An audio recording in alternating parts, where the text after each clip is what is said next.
काल बन गया ताकि हम उसमें नहीं हो जाए। Hallelujah, hallelujah. तो एक चाबी जो परमेश्वर ने बताई कि आप कैसे अपनी जिंदगी में बढ़ोतरी को पा सकते हैं, मिसाल निकालेंगे लूका की किताब उसका 8वां अध्याय। लूका किताब 8वां अध्याय उसका 4 पद से कोई भी जल्दी से पढ़ देगा। 4 पद से 8वें पद तक। जब बड़ी भीड़ इकट्ठी हुई और नगर नगर के लोग उसके पास चले आते थे, तो उसने दृष्टांत में कहा, एक बोने वाला बीज बोने निकला, बोते हुए कुछ मार्ग के किनारे गिरा और रौंदा गया, और आकाश के पक्षियों ने उसे चुग लिया। कुछ चट्टान पर गिरा और उपजा, परंतु तरी न मिलने से सूख गया। कुछ झाड़ियों के बीच में गिरा और झाड़ियों ने साथ साथ बढ़कर उसे दबा दिया। कुछ अच्छी भूमि पर गिरा और उगकर 100 गुना फल लाया। यह कहकर उसने ऊंचे शब्द से कहा, जिसके सुनने के कान हो वह सुन ले। Hallelujah, hallelujah. कितने लोगों ने इस वचन को पहले भी सुन चुका है, पढ़ चुका है? सबने पढ़ा होगा, क्योंकि हर बार हमारे खादिम भी इसमें से सिखाते रहते हैं, और कई परमेश्वर के दासों ने, परमेश्वर खादिमों ने इसमें से सिखाया है कि एक बीज बोने वाला निकला और उसने क्या किया, उसने कुछ सड़क के किनारे डाली, कुछ चट्टान पर गिर गए, कुछ झाड़ी में चले गए, कुछ अच्छी भूमि पे गिर गए। हालेलुया। लेकिन मैंने आपको बताया कि मैं आपको बताना चाहता हूँ कि बढ़ोतरी कैसे हो, और इस बढ़ोतरी का इस वचन से क्या संबंध है। आप जानते हैं, कई बार परमेश्वर तो चाहता है कि आप उसमें आशीषित हो, आप उसमें बढ़े, आप उसमें आप फलवंत होए, लेकिन कई बार आप खुद उस परमेश्वर को रोक देते हैं उसे आशीष देने के लिए। हालेलुया। भजन संहिता 78 उसके 41 में वहां पर लिखा हुआ, आप निकालने की जरूरत नहीं है। एक ट्रांसलेशन में वहां पर लिखा है कि इस्राएलियों ने बार बार उस खुदावन को सीमित कर दिया। हालेलुया। सोचिए, कोई परमेश्वर को सीमित कर सकता है क्या? उस असीमित परमेश्वर को। लेकिन इस्राएलियों ने उस परमेश्वर को सीमित कर दिया। क्यों? बार बार परमेश्वर जब उनके बीच में अद्भुत काम दिखा रहा था, अच्छी चीजें कर रहा था, आश्चर्य काम कर रहा था, लेकिन उसके बाद भी उन लोगों ने कुड़कुड़ाना नहीं छोड़ा, बड़बड़ाना नहीं छोड़ा, संतुष्ट होना नहीं छोड़ा, असंतुष्टि अपने जीवन में लेकर रखे, और बार बार उस खुदावन को उन्हें आशीष देने से रोक दे रहे थे। तो सोचिए, उस असीमित परमेश्वर को भी सीमित करने की ताकत हमारे पास है। कई बार हम उस खुदावन से हम बोलते रहते हैं कि प्रभु, अब तक मैं ये प्रार्थनाएं कर रहा हूँ, अब तक मैं चाह रहा हूँ मैं इन चीजों में आगे बढ़ जाऊं, इन चीजों में मैं जयवंत हो जाऊं, इन चीजों में मैं हर एक चीज में ऊंचे स्तर पे चले जाऊं, लेकिन उसके बाद भी मैं पीछे क्यों हो जाता हूँ? उसके बाद भी मैं ये चीजों को हासिल क्यों नहीं कर पाता हूँ? हर बार हम इस बात को सोचते रहते हैं, लेकिन कई बार हम उन बातों को ध्यान से नहीं समझ पाते कि क्यों ये चीजें हो रही। क्या परमेश्वर में गलती है? नहीं। जगत की उत्पत्ति से पहले ही वो आपके लिए इच्छा रखा था कि वो आपको आशीष दे, आपको बढ़ोतरी में रखे, लेकिन क्यों वो आशीष रुक जाती है? जैसे कि बाइबल बताती है कि एक बीज बोने वाला निकला और जाते जाते उसने कुछ सड़क के किनारे उसने बीज को गिरा दिया, कुछ चट्टान पर गिरे, आपने ये सब पढ़ा। और उसके आगे 9वें वचन से लिखा, उसने चेलों से उससे पूछा कि इस दृष्टांत का अर्थ क्या है? तो उसने कहा, तुमको परमेश्वर के राज के भेदों की समझ दी गई है और औरों को नहीं दी गई। हालेलुया। उन्होंने कहा कि तुमको परमेश्वर के राज के भेदों की समझ दी गई। तो ये हमारे लिए जरूरी है कि हम उन बातों को समझ पाए, इन भेदों को समझने की हमें ताकत दी गई है, संसार को नहीं दी गई है। जहां पर आप, कई बार ऐसा होता है, कई लोगों की गवाही होती है कि जहां पर लोग सोच भी नहीं पाते, वहां पर वो लोग बढ़ जाते हैं। जहां पर उनका काम आप सोच रहे होते कि यहाँ तो कभी बन ही नहीं सकता था, लेकिन वहां पर काम बन गया। लेकिन वो व्यक्ति ही जानता है जिसका काम बना है कि कैसे हो पाया। कि जब वो यीशु मसीह के पास आया, यीशु मसीह से आने से पहले कई बार उन्होंने कोशिश की होगी, लेकिन जब वो यीशु मसीह में आया तो कैसे उसके काम बनने लगे, कैसे परमेश्वर उसे आशीषित करने लगा, कैसे परमेश्वर ने उसे बढ़ाने लग गया। तो परमेश्वर ने मुझे और आपको समझ दी गई है, लेकिन औरों को नहीं दी गई। ऐसे कई लोग कलीसिया में आ सकते हैं, कई लोग परमेश्वर के वचन को सुन सकते हैं, लेकिन उनमें से हर एक उस वचन में से भेद को नहीं समझ पाता। हालेलुया। कई लोग आते हैं, बहुत से लोग आते हैं, कलीसिया भरी होती है, लेकिन उसमें से कुछ लोग होते हैं जब वहां से जो वचन प्रचार किया जा रहा होता है कुछ ही लोग हैं जो उस बात को समझ पाते हैं, उसको पकड़ पाते हैं, और जितने लोग पकड़ लेते हैं वो अपनी जिंदगी में आशीष को देखते हैं। हालेलुया। कितने लोग विश्वास करते हैं, कितने लोग चाहते हैं कि आज उस वचन को आप समझ पाए, उन वचन को आप समझ पाए। तो इस बात की आप प्रार्थना करते रहे पवित्र आत्मा कि आप पर उस बात को, उस भेद की बात को समझाए, आप पर रिवील करे। और आगे कहता है कि देखते हुए भी ना देखे और सुनते हुए भी ना समझे। और आगे कहता है दृष्टांत का अर्थ ये है कि बीज परमेश्वर का वचन है। हालेलुया। बीज क्या है? परमेश्वर का वचन है। अपने बाजू वाले से कहें कि बीज परमेश्वर का वचन है। हालेलुया। ये परमेश्वर का वचन वो बीज है जो बोया जाता है। और आगे कहता है मार्ग के किनारे के वे हैं जिन्होंने सुना, तब शैतान आकर उनके मन में से वचन उठा ले जाता है कि कहीं ऐसा ना हो कि वे विश्वास करके उद्धार पाए। और मरकुस की किताब उसके 4 अध्याय में वहां की 13वें वचन से वहां पर लिखा है, और 14वें वचन से, बोने वाला वचन बोलता है जो मार्ग के किनारे के हैं जहां वचन बोया जाता है, वे ये हैं कि जिन्होंने सुना तो, लेकिन शैतान तुरंत आकर वचन को उसमें जो बोया गया था उठा ले जाता है। मतलब उसमें लिखा है कि वो शैतान तुरंत आकर जो वचन बोया गया था उसे ले जाता है। मैं परमेश्वर से ये चीज सोच रहा था, मैं पूछ रहा था कि प्रभु, कि मतलब कई बार मतलब ये मेरी खुद आदत है कि जब परमेश्वर के वचन को मैं पढ़ूं तो उस बात से पवित्र आत्मा से बोलूं कि पवित्र आत्मा आप मुझे सिखाओ, आप मुझे समझाओ। क्योंकि स्कूल्स में भी जब हम लोग पढ़ते थे तो जो श्लोक होते थे, जो कविताएं होती थी, जब उनकी व्याख्या बताई जाती थी, उनका अर्थ बताया जाता, तो टीचर हमेशा इस प्रकार से बताती थी कि कवि का कहने का अर्थ ये है, इसका सारांश ये है, कविता के अर्थ बताने वाले का अर्थ ये है कि वो ये कहना चाह रहा है। तो ये बाइबल भी पवित्र शास्त्र जो है पवित्र आत्मा की प्रेरणा से लिखा गया है, और वो जानता है कि हर एक जो वचन लिखा गया है क्यों लिखा गया है, किस उद्देश्य से लिखा गया है, किन बातों के लिए लिखा गया है। तो आप बिना पवित्र आत्मा के कभी भी परमेश्वर के वचन को नहीं समझ पाओगे। आप कितना भी कोशिश कर लें, आप पूरी बाइबल रख सकते हैं, पूरी उत्पत्ति से लेकर प्रकाश द्वाक्य तक आप पढ़ सकते हैं, लेकिन जो बातें लिखी गई है उनका अर्थ सिर्फ आपको पवित्र आत्मा बता सकता है। इसलिए पवित्र आत्मा को सहायक का आत्मा बोला गया है कि जब आप खुदावन के कलाम को पढ़ें तो बात को आपकी मदद करे कि आप उसे समझ पाए। इसलिए यीशु मसीह ने कहा कि तुमको परमेश्वर के राज के भेदों की समझ दी गई है। वो परमेश्वर जो पवित्र आत्मा जो है बुद्धि का आत्मा है, आपको जो समझ का आत्मा है, आपके साथ रहता है और आपको समझाता है। और कहता है, जब परमेश्वर से मैंने बोला कि प्रभु की इस बात को आप समझाएं, तो उन्होंने बताया कि बेटा जो तू इन 4 कैटेगरी को देख रहा है ना, 4 भूमियों को देख रहा है, ये 4 प्रकार के दिल है उस परमेश्वर के, कि परमेश्वर के वचन को किस तरीके से अपनी जिंदगी में ले रहे हैं।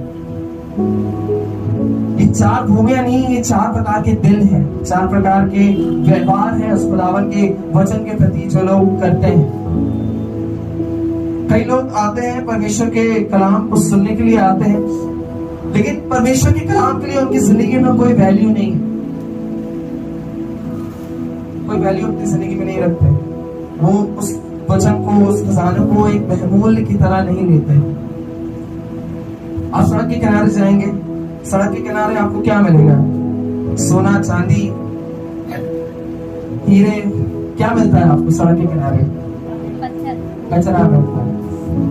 आप जानते हैं कुछ लोग उस खुदावन के कलाम को कचरे की तरह लेते हैं, उनको कोई मतलब नहीं क्या वचन को बताया गया है, क्या वचन बोया जा रहा है, इससे कोई मतलब नहीं। लेकिन उस खुदा के कलाम को उस तरीके से ले लेते हैं, पढ़ा हुआ है, आपने सुन लिया, कोई मतलब नहीं, उस पर कोई मेडिटेट नहीं किया, कोई आपने उस पर ध्यान नहीं किया।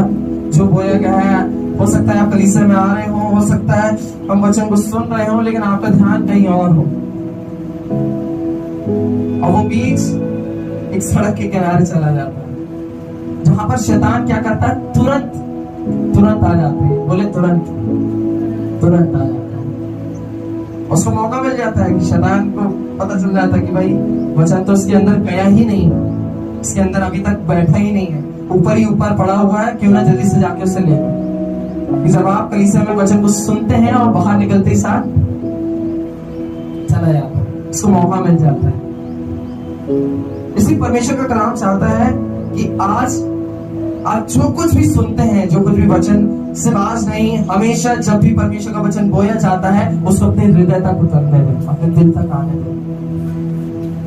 क्योंकि शैतान जानता है कि जिस समय परमेश्वर का वचन आपके दिल में आ गया, आपके हृदय में आ गया, परमेश्वर आपको बढ़ाना शुरू कर देगा, आपको कुछ ऊंचे स्थानों में ले जाना शुरू कर देगा। लेकिन शैतान यही नहीं चाहता है, वो वचन को बैठने ही नहीं देता। वो चाहता है कि आप वचन को सिर्फ अपने हेड नॉलेज के लिए ना लें, अपने ज्ञान के लिए ना लें, लेकिन आपके हृदय में रखें। और जानते हैं, जब यीशु मसीह के पास भी जब शैतान आया तो वो एक चीज कर रहा था, वो भी वचन के विषय में बात कर रहा था। जब यीशु मसीह सिर्फ वचन से बात कर रहा था तो वो भी वचन में रिप्लाई दे रहा था। लेकिन फर्क क्या था दोनों में? यीशु मसीह के अंदर से, उसके हृदय से वो वचन निकल रहे थे, लेकिन जब शैतान वचन बोल रहा था तो वो अपने दिमाग से बोल रहा था। हालेलुया। कि जब आपके ऊपर समस्या आए, जब आपके ऊपर बुरे हालात आए, तो आप अपने सिर्फ हेड नॉलेज के कारण जो परमेश्वर का वचन आपको याद है उससे नहीं, लेकिन आपके हृदय से वो वचन निकलना शुरू हो जाए। जब भी आप खुदा के कलाम को आप इवन पढ़ते भी हैं तो आप उसको अपने हृदय तक उतरने दें। दिन के सिर्फ आपको पूरी बाइबल आपको एक बार में खत्म करनी है, एक चैप्टर खत्म करना है, 10 चैप्टर आपको खत्म करने हैं। इस तरीके से यदि आप वचन को पढ़ते हैं सिर्फ इस इंटेंशन से कि आपको सिर्फ नॉलेज मिल जाए, तो आप कभी भी उस खुदा के कलाम की जो भेद की बातें हैं वो आप तक कभी नहीं पहुंच पाएंगे। बाइबल बताती है कि राजा क्या करता है? राजा भेद की बातों को छुपाता है, लेकिन जो लोग होते हैं उसे उजागर करते हैं। राजा लोग पुराने समय में खजानों को छुपा दिया करते थे, और आज के समय में लोग उसे ढूंढ रहे हैं, उसे तलाश रहे हैं। ठीक उसी प्रकार परमेश्वर ने अपना खजाना इस कलाम में रखा हुआ है, इस वचन में। उसे दबा दिए। ये मेरी और आपकी जिम्मेदारी है कि हम उस खजाने को ढूंढे, उस कलाम को ढूंढे, उस रीमा वचन को ढूंढे जो परमेश्वर ने सिर्फ मेरे लिए कहा है। लेकिन जब परमेश्वर का वचन बोला जाता है, आज लोग इन्हीं चीजों में लगे हुए हैं, इन्हीं चीज बातों में लगे हुए हैं, दुनियावी बातों में लगे हुए हैं, लेकिन परमेश्वर के वचन से कोई मतलब नहीं। आज कई जवान ऐसे ही बर्बाद हो रहे हैं। आज जब मैं अपने खुद के और भी दोस्तों को देखता हूँ तो कई बार मुझे दुख होता है, जो मेरे साथ जिनके साथ मैंने पवित्र आत्मा का विधान पाया। एक समय था जब हम लोग साथ में हुआ करते थे, डेली प्रार्थनाएं होती थी, लेकिन आज वो दोस्त भी कई बहुत ज्यादा दूर, लेकिन परमेश्वर के वचन को सड़क के किनारे डाल दिया। लेकिन परमेश्वर का धन्यवाद हो कि हमें से हर एक जन जब यहाँ पर मौजूद है, परमेश्वर, मेरा ये विश्वास है कि हमें से हर एक जन परमेश्वर के वचन को एक बहुमूल रीति से समझता है।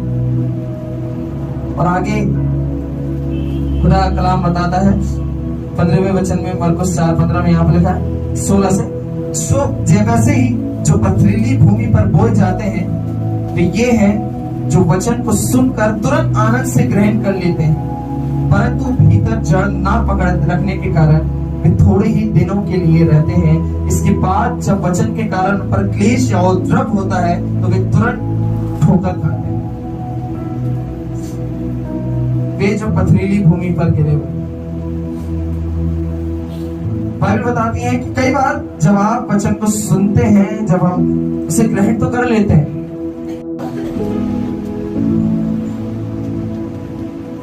या कलीसिया खत्म होने के बाद कई बार शैतान को सिर्फ मौका चाहिए। हो सकता है कि आप इसे मैं और आप ऐसे जानबूझ के ना करते हो, लेकिन उसको सिर्फ मौका चाहिए। वो सीख नहीं फाड़ खाने के लिए तैयार रहता है, मौके की तलाश में रहता है। कब? जिस हमने पढ़ा वो तुरंत आ जाता है, तुरंत उस वचन को ले जाता है, उठा ले जाता है। जरा सी हमने इधर उधर की बात की, जो वचन हमने सुना वो तुरंत चला जाएगा। फिर हम पूछते हैं कि प्रभु का वचन आपको क्या सुना, फिर कुछ याद नहीं रहता। इसलिए ये वही ऐसे लोग होते हैं जब परमेश्वर का वचन जब वो लोग ध्यान से सुनते नहीं हैं, वचन को अपने हृदय में जड़ पकड़ने नहीं देते हैं, तो जब क्लेश आते हैं, उपद्रव आते हैं, तूफान आते हैं, तो फिर वो इस बात को कहते हैं कि हम पर ऐसी परेशानियां क्यों आ रही हैं, क्यों ऐसे क्लेशों में पड़ रहे हैं।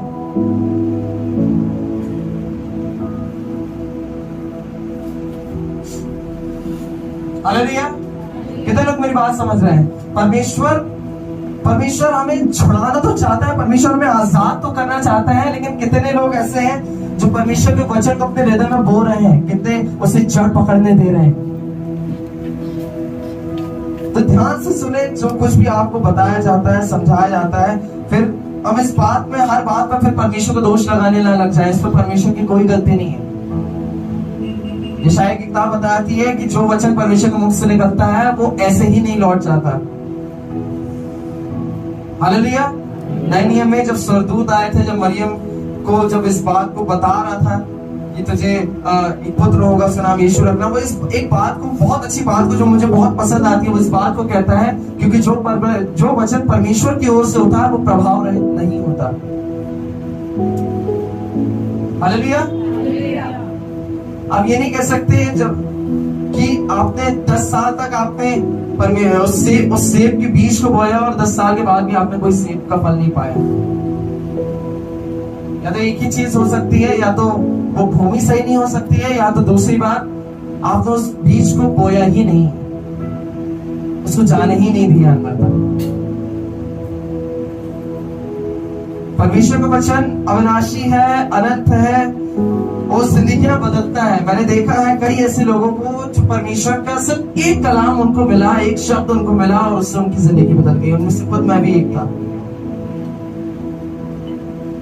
जहां पर मैंने इस बात को, एक ही कलाम को मैंने पाया था कि उसने कहा कि हम उसे हे अब्बा हे पिता कहकर पुकार सकते हैं, और उस वचन ने मेरी जिंदगी को बदला। ऐसे कई परमेश्वर के कलाम होते हैं जो आपकी जिंदगी को बदल सकते हैं, लेकिन आपको ये बात समझने की जरूरत है कि क्या जो कलाम मैं और आप सुन रहे हैं, जो पढ़ रहे हैं, वो मेरे हृदय तक जा रहा है।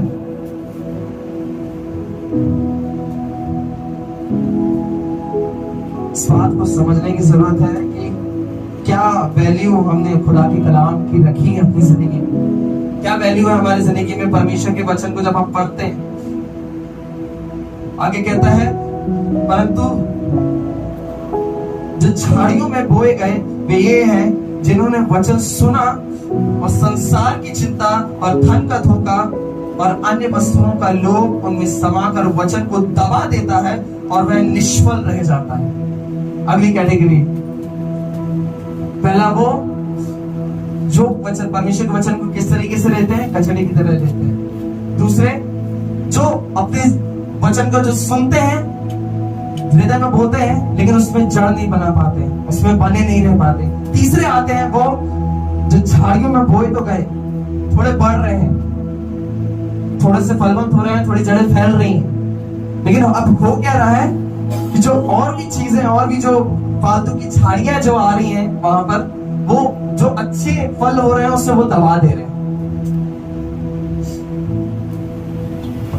फलवंत तो हो पा रहे हैं, लेकिन अब हो क्या रहा है, लेकिन जो दूसरी चिंताएं जो अब आने लगी है ना, वो उस वचन को जो सुना है, जो आपने, जिस पर आपने जड़ थोड़ा बहुत आपने पकड़ भी लिया है, अब वो चिंताएं उन सारे फलों को दबा रही हैं और अच्छे बीज को दबा रही हैं।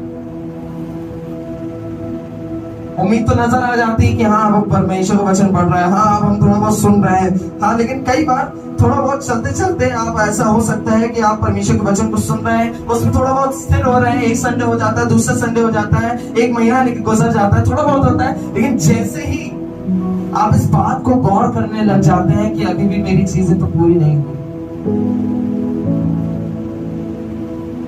और फिर वहां से वचन दबाना शुरू हो जाता है। हालेलुया। बता रहा है वचन कि वो वचन को दबा देता है, रोक देता है। आज भी मुझे याद है, मेरा एक बचपन का दोस्त था, वो अभी आज चेन्नई में है, वहां पर काम करता है, अन्य जाति में से था, और मेरी जिंदगी में सबसे पहला व्यक्ति वही था जिसका मैंने सुसमाचार सुनाया था। जब पहली बार मैंने परमेश्वर को अपना मुक्तिदाता ग्रहण किया था, यीशु मसीह को उद्धारकर्ता ग्रहण किया था, सबसे पहला व्यक्ति वही था जिसको मैंने यीशु मसीह के बारे में बताया था।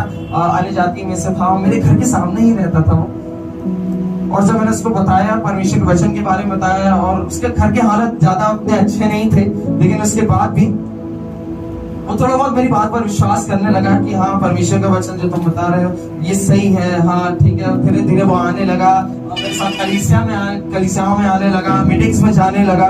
धीरे धीरे वो परमेश्वर बढ़ने लगा। अपने पूरे परिवार में इकलौता व्यक्ति था जिसने यीशु मसीह को ग्रहण किया था। बाकी सब लोग देवी देवताओं में ज्यादा बिलीव करते थे, उन पर पूजा करते थे। धीरे धीरे वो भाई मेरे साथ आता था। कई बार उसके घर वाले भी उसे रोकने लग गए थे कि तुम कहाँ पर जाने लगे हो, क्यों तुमने यीशु मसीह को तुमने अपना मुक्तिदाता ग्रहण कर लिया है, क्यों यीशु मसीह की आराधना करने लगे हो, क्या तुम्हारे देवी देवता नहीं है जिनकी तुम्हें आराधना करनी चाहिए। लेकिन वो धीरे धीरे क्या कर रहा था, आ रहा था, वचन सुन रहा था, वचन बो दिया गया था, वो वचन बढ़ रहा था, वो वचन जड़ पकड़ रहा था धीरे धीरे। लेकिन क्या हुआ, उसको जब इस बात को मैंने बताया कि भाई परमेश्वर सब कुछ ठीक कर देता है। समय में नया नया था, मुझे उतना भी नॉलेज नहीं था, लेकिन तब भी मैं उसको एक चीज बोलता था कि भाई परमेश्वर सब ठीक कर देता है, यीशु मसीह सब कुछ अच्छा कर देता है, यीशु मसीह सब कुछ बना कर दे देता है, तो यीशु मसीह बहुत बढ़ा देता है। मैंने उसको बताया कि भाई पर यीशु मसीह के लिए सब कुछ संभव है, तो आ और यीशु मसीह को बस ग्रहण करते जा, उसकी आराधना करते रहे। वो धीरे धीरे वो बढ़ तो रहा था, बढ़ रहा था। लेकिन एक दिन उसने बात को भाई बोला कि भाई यीशु मसीह के पास है, उसको हो गया 1-2 साल हो चुके थे। उन्होंने भाई इतने समय यीशु मसीह के पास आ रहा हूँ, लेकिन अब तक मेरी जिंदगी में ये परेशानी क्यों नहीं जा रही है, ये कर्जे क्यों नहीं जा रहे हैं, ये मुझे मेरी बहनों की भी शादी करानी है, भाई ये चीजें ठीक क्यों नहीं हो पा रही, अब तक मेरी घर की स्थिति क्यों नहीं बदल पा रही। संसार की चिंता आने लगी। भाई मुझे मेरी बहनों की शादी करानी, मेरे घर के हालात ठीक नहीं, हम किराए के घर में रहते हैं, क्यों चीजें ठीक नहीं हो रही। ये धन का लोभ, धन की चिंता आने लगी। कई बार ये भी आप हो सकता है कि आपके पास भले सब कुछ हो, आप उस समय भी आप चिंता करें, और कई बार आपके पास नहीं भी हो तो भी आप चिंता करते रहते हैं कि ये चीजें काश मेरे पास होती, काश मेरे पास ये बड़ा घर होता, काश मेरे पास ये बड़ी गाड़ी होती, काश मेरे पास ये चीजें बहुत आयत से पाई जाती। कितने लोग मेरी बात समझ रहे हैं? Hallelujah, hallelujah. इस संसार की चिंता, धन का लोभ, हर एक चीज, जैसा कि हमने शुरुआत में सुना कि परमेश्वर खुद चाहता है कि आप बढ़ें, आप उन्नति पाएं, आप बरकतों को पाएं, लेकिन उसके बाद भी क्यों ऐसा होता है कि ये सारी चिंताएं, ये सारा लोभ आपको उस वचन को जो आप सुनते हैं दबाने लग जाता है, क्योंकि आपका ध्यान यीशु मसीह से हटकर, उस खुदावंद के कलाम से हटकर उन चिंताओं पर लग जाता है।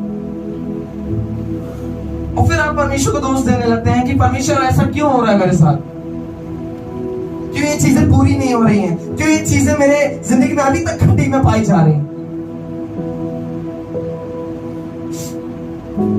परमेश्वर यही चाहता है कि उन सारी चिंताओं से हट जाए। यीशु मसीह ने कहा कि हे बोझ से दबे हुए लोगों मेरे पास आओ, क्योंकि मैं तुम्हें विश्राम दूंगा।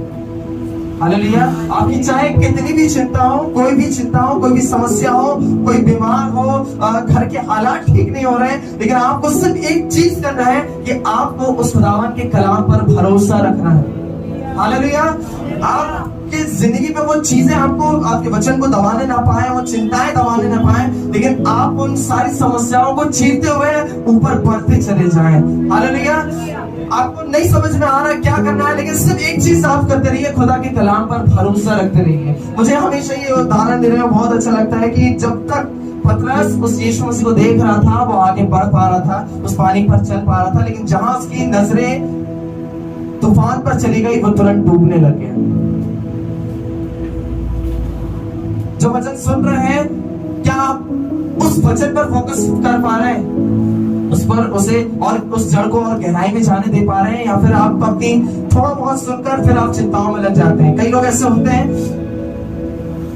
कि परमेश्वर के दास से हम प्रार्थनाएं करवा लेते हैं, हम खुद प्रार्थनाएं कर लेते हैं, लेकिन उसके बाद भी जब व्यक्ति ठीक नहीं होता है, हम सोचते हैं कि परमेश्वर ने क्या किया है। मुझे बहुत बुरा लगता है जब किसी के मुंह से मैं इस बात को सुनता हूँ कि यीशु मसीह ने आखिर मेरे लिए किया ही किया है।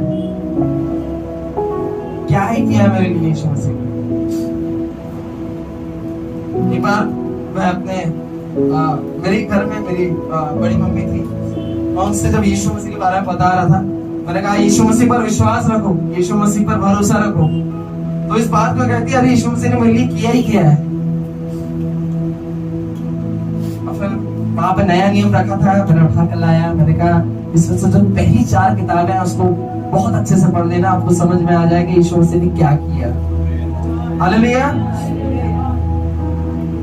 यीशु मसीह ने इतनी बड़ी कीमत चुकाई, यीशु मसीह ने इतना सब कुछ मेरे और आपके लिए सह लिया, उससे घोड़े खा लिए, सब कुछ कर लिया, और आप इस बात को कहते हैं कि यीशु मसीह ने मेरे लिए किया ही क्या है।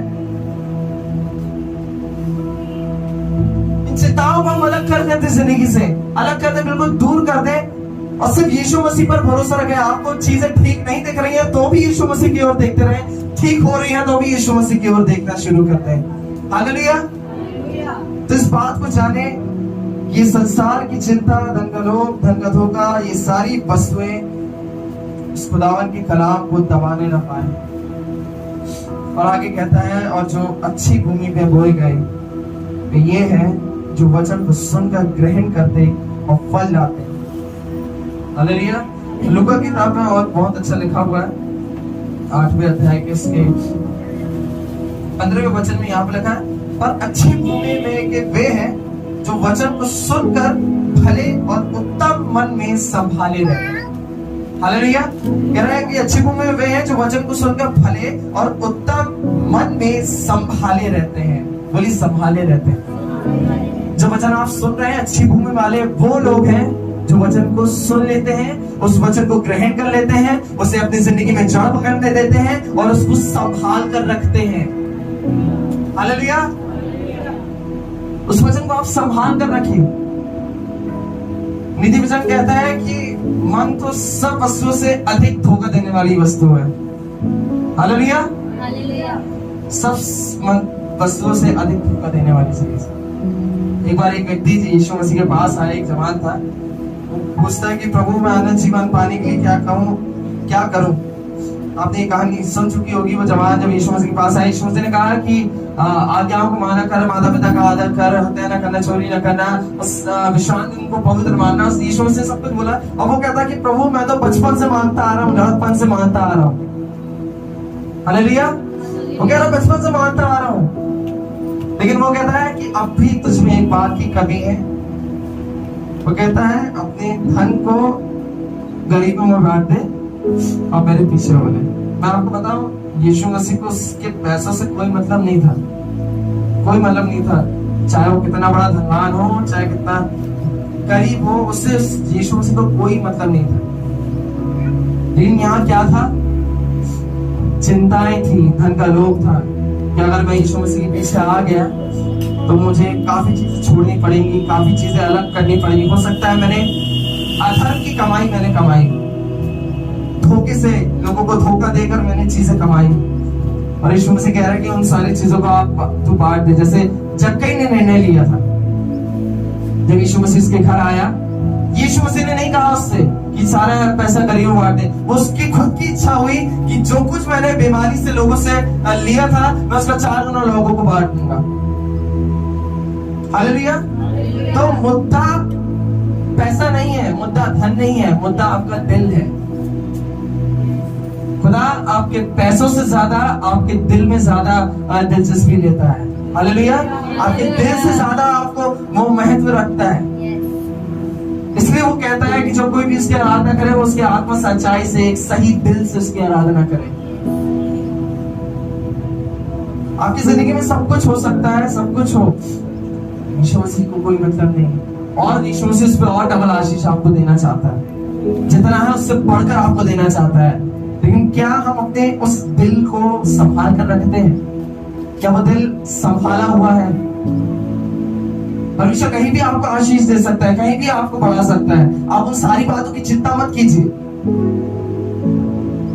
अब्राहम लूत के विषय में आप ध्यान रखें, जब लूत ने हरी हरी वादियों को देखकर ये निर्णय लिया कि मैं उस जगह जाऊंगा, और अब्राहम ने बोला कि ठीक है, अगर तू हरी हरी वादियों में जा रहा है, मैं तेरे बिल्कुल अपोजिट जाऊंगा, और वो रेगिस्तान में चला गया। और आप जानते हैं परमेश्वर ने उसे रेगिस्तान में भी आशीष दी, उस मरुभूमि में भी उसको बढ़ाया।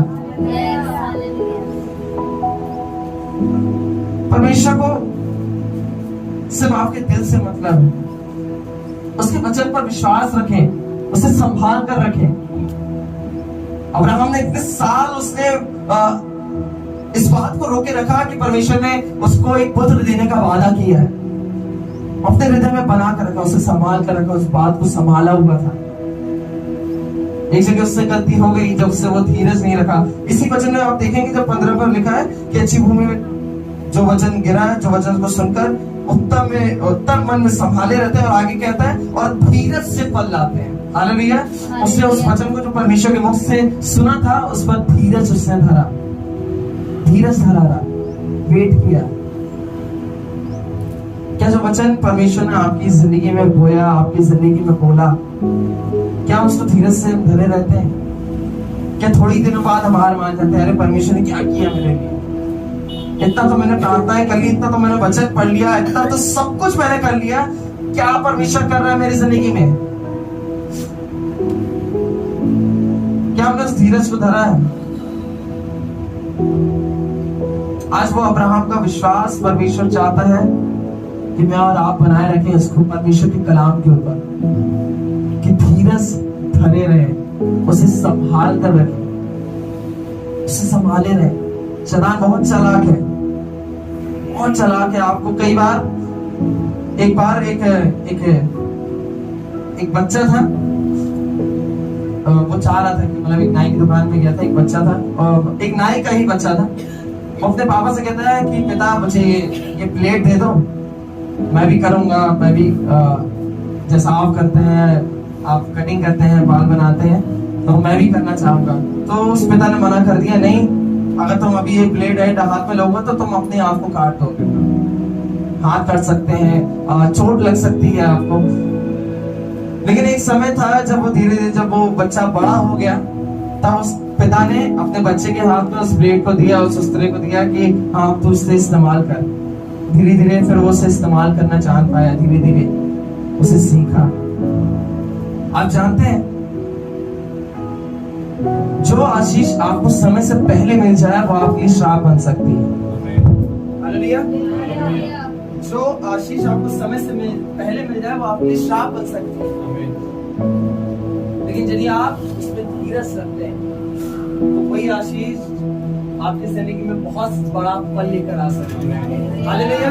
मैं आपको किसी बात की चिंता करने की जरूरत नहीं है कि मेरे ये काम क्यों नहीं बन रहे हैं, फिर आपको ये चिंता करने की जरूरत नहीं है मैं अब तक फल क्यों नहीं पा रहा हूँ, मैं आपको चिंता करने की जरूरत नहीं है। मैं आपको बताना मांगता हूँ कि परमेश्वर यहाँ पर मौजूद है, जो आपकी हर एक इच्छा को पूरी करना चाहता है, हर एक बातों को पूरा करना चाहता है, आपको बढ़ाना चाहता है, आपको बढ़ोतरी देना चाहता है। लेकिन आपको सिर्फ एक काम करना है कि जो खुदा का कलाम बोला जा रहा है उसे आप संभाल कर रखें। Hallelujah, hallelujah, hallelujah.